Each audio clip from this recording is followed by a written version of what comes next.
सुभानअल्लाह, माशाअल्लाह, बहुत खूब।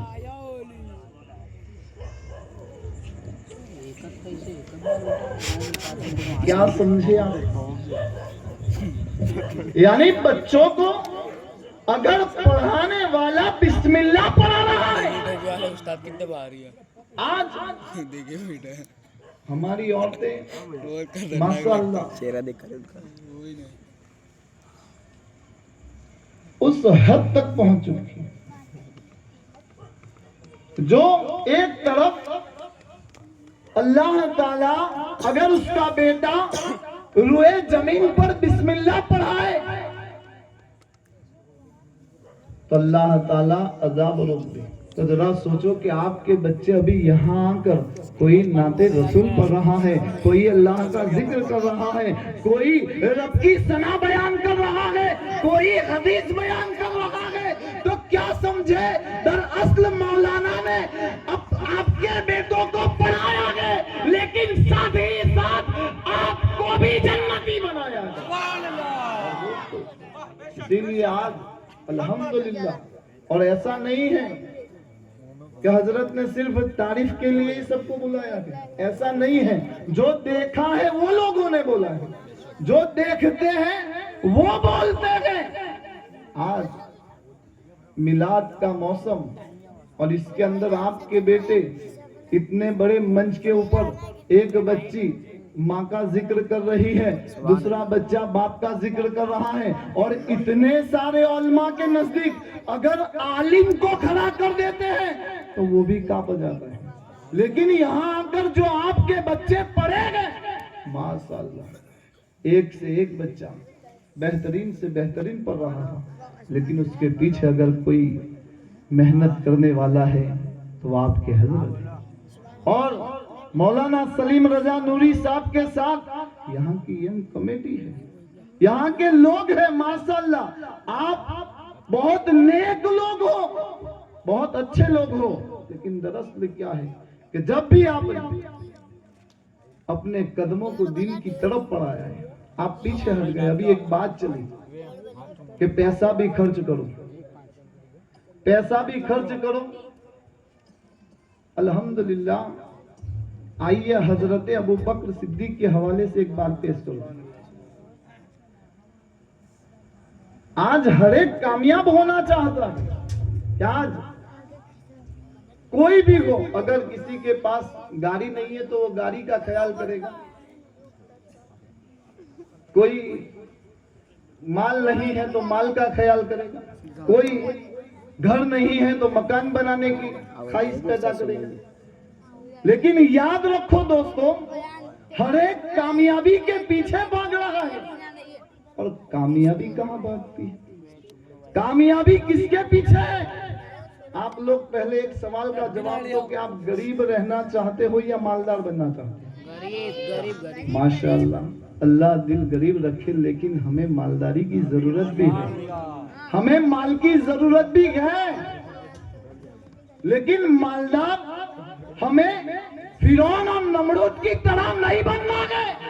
अगर माल वाला बनना है तो अबू बकर सिद्दीक कहते हैं कि दीन की राह में खर्च करता चला जा, मौला तुझे बेशुमार अता कर दे। जब भी माल खर्च करने की जरूरत पेश आई, आपने बारह सुना होगा कि हजरत अबू बकर सिद्दीक सारा माल लेके पहुंच गए, सारा माल लेकर पहुंच गए। लेकिन दोस्तों, हजरत अबू बकर सिद्दीक का कभी गरीबों की लिस्ट में नाम नहीं आया। कभी सुना क्या हजरत अबू बकर सिद्दीक गरीब है? हर वक्त ये सुना कि सारा माल पेश कर दिया, लेकिन जब भी नाम आया अबू बकर सिद्दीक का तो सरदार मक्का और सरदार मदीना के नाम से आया। क्या समझे? यानी अबू बकर सिद्दीक उस मकाम पर पहुंच गए कि जब अगर गार में भी पहुंचे गए तो मुस्तफा ने कहा है इन्नल्लाह माना, ए अबू बकर सिद्दीक अल्लाह हमारे साथ है, अल्लाह हमारे साथ है। ये नहीं कहा कि इन्नल्लाह माई, बल्कि ये कहा इन्नल्लाह अल्लाह हमारे साथ है। तो दोस्तों, अगर अल्लाह की कुर्बत चाहते हैं तो दीन की राह में खर्च करो। हजरत ने आपके सामने एक से एक कोयले की खान से हीरो को चुन के पेश किए। यानी हमारी कौम सिर्फ गाली देने के लिए पैदा नहीं हुई। अगर यही कौम के हाथ में अगर कलम दे दी जाए तो ये कौम उस कलम को जब उठाएगी तो हजरत अब्बास लंबरदार नारे तकबीर, या रसूल अल्लाह,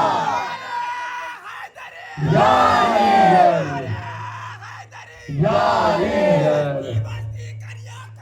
ताजुसरिया ताजुसरिया या अली। अगर हमारी कौम के पास अगर कलम आ जाए तो याद रखो, ये कलम मैंने इसलिए कहा कि हजरत अब्बास लंबरदार का किरदार नजर आए, क्योंकि करबला के रेगिस्तान में अगर किसी ने अलम को संभाला है तो वो हजरत अब्बास लंबरदार है।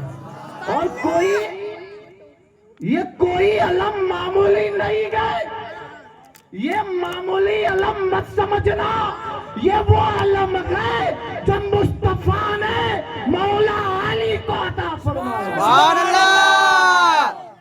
यानी अगर हमारी औलाद अगर पढ़ लेगी तो समझ लो इनके हाथों में कलम लगी, हजरत अब्बास लंबरदार का अलम नजर। सुभान अल्लाह, सुभान अल्लाह, माशाअल्लाह, अल्हम्दुलिल्लाह। हमारी औलाद को सुभान अल्लाह, सिर्फ बेशक बेशक गाने बजानों की तरफ माइल नहीं करना है, बल्कि हमें सीरत अबू बकर सिद्दीक इन्हें पढ़ाना है, सीरत फारूक आजम इन्हें पढ़ाना है, सीरत उस्मान गनी इन्हें पढ़ाना है, सीरत मौला अली इन्हें पढ़ाना है।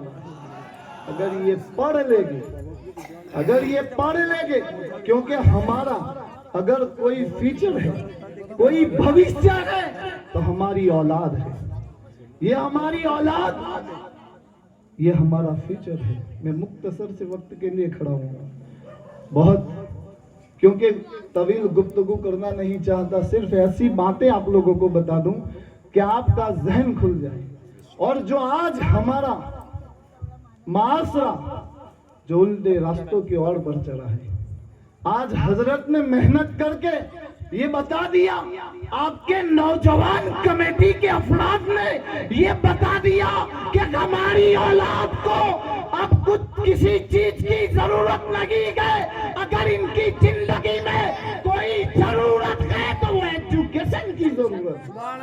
अगर हमने अपनी औलाद को पढ़ा दिया तो दुनिया के किसी भी मैदान में हमारी औलाद पीछे नहीं हटेगी। आप याद रखें, एक कुरान एक ऐसी नेमत है, कुरान एक ऐसी नेमत है कि इसे याद करना किसी के बस की बात नहीं है, इसे याद करना किसी के बस की बात नहीं है।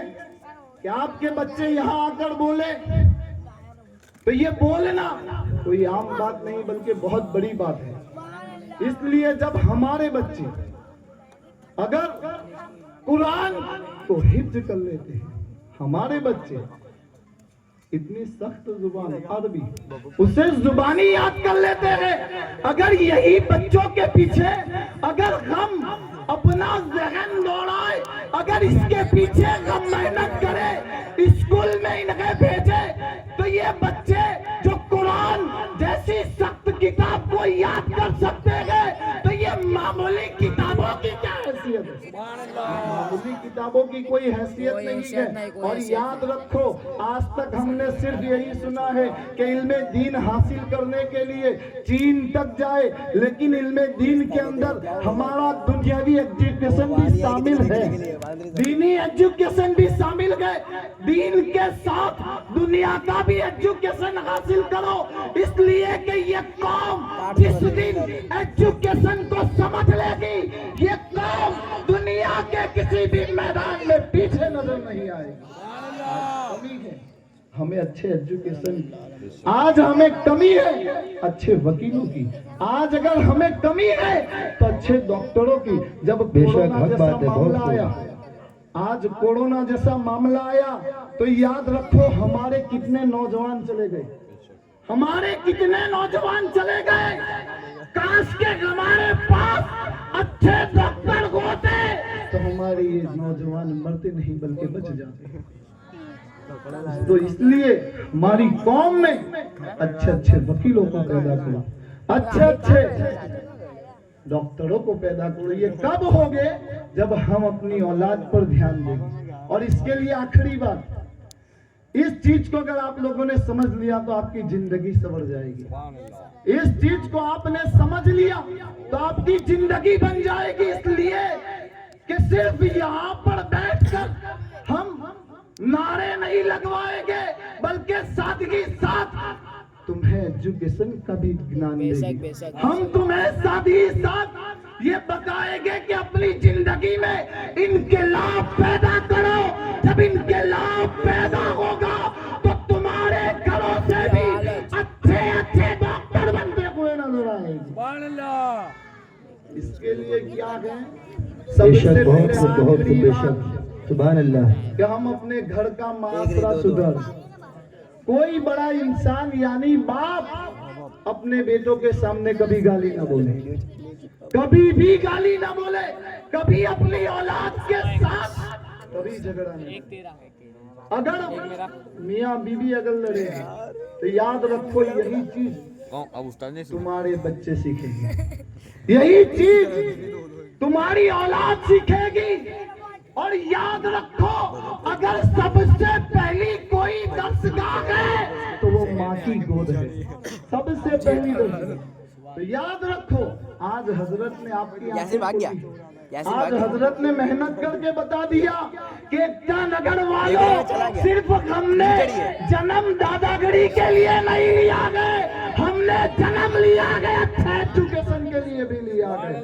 क्या अगर हम इस झंडे को गाड़ेंगे तो हम हजरत अब्बास लंबरदार की सुन्नतों को अदा करते हुए नजर आएंगे।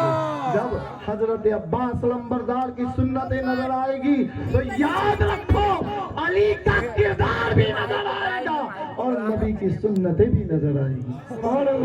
हमारे घरों को हम सुधारें, हम अपने माशरे को सुधारें। अगर हमारे घर सुधर गए, अगर हमारा माशरा सुधर जाए तो दोस्तों ये बच्चे जो हमारा आने वाला भविष्य है, ये बच्चे सुधर जाएंगे। तो याद रखो चाहे आप इन्हें इंजीनियर बना दो, कुछ भी बनाओ, लेकिन अगर बाप की मगफिरत की बात आएगी तो बच्चा कुरान पढ़ेगा तो बाप की मगफिरत। सुभान अल्लाह, बहुत अच्छा। अगर सही सूरह फातिहा पढ़ देगा सुभान अल्लाह, सुभान अल्लाह ताला बेशक उसके बाप को जहन्नम से आजाद कर देगा और जन्नत अदा कर देगा। तो सलीम रजा नूरी साहब ने आज मेहनत करके ये बता दिया कि आपके बच्चे वाकई लायक है, आपके बच्चे जिन्हें अगर सही रास्ता मिले तो ये कामयाबी की मंजिलें तय करते हुए नजर आएंगे। सर हम अपनी औलाद को सुधारें, हम अपने आने वाले फ्यूचर को बनाए, आने वाले भविष्य को बनाए, इसलिए कि बच्चे हमारा भविष्य है। यही बच्चे अगर इनके अंदर कोई हाफिज कुरान हो गया, कोई आलिम दीन हो गया तो दोस्तों याद रखो मौलाना सलीम रजा नूरी साहब की मेहनत कामयाब हो जाएगी। और यहाँ पर आकर जो दुआएं दी इन उलमाए किराम ने, और यहाँ पर आकर बैठकर नबी की मिलाद को मनाया, यहाँ पर बैठकर आपके बच्चों की बातें सुनी, यहाँ पर आना, यहाँ पर बैठना, अल्लाह ताला इनका कबूल फरमाए। और अल्लाह रब्बुल इज्जत मेरे कहने सुनने में कोई खता या लफ्ज़िश हुई हो तो अपनी रहीमी करीमी से माफ फरमाए। अस्तगफिरुल्लाह रब्बी मिन कुल्लि ज़ंबि व अतूबु अलैहि कि मोहम्मद से वफा तूने तो हम तेरे है, ये जहाँ चीज है क्या लौह कलम तेरे है। इसलिए मैंने अपनी बातों को समेट लिया कि माशाअल्लाह ये जो यहाँ पर बैठे हुए हैं उन्हें कल फजर की नमाज पढ़ानी, सब इमाम ही है, इसलिए और उसी सब में मैं भी खड़ा हूँ। इसलिए माशाअल्लाह देखिए कोई खता या लफ्ज़ हुई हो तो अल्लाह ताला अपनी रहीमी करीमी से माफ फरमाए। अस्तगफिरुल्लाह रब्बिल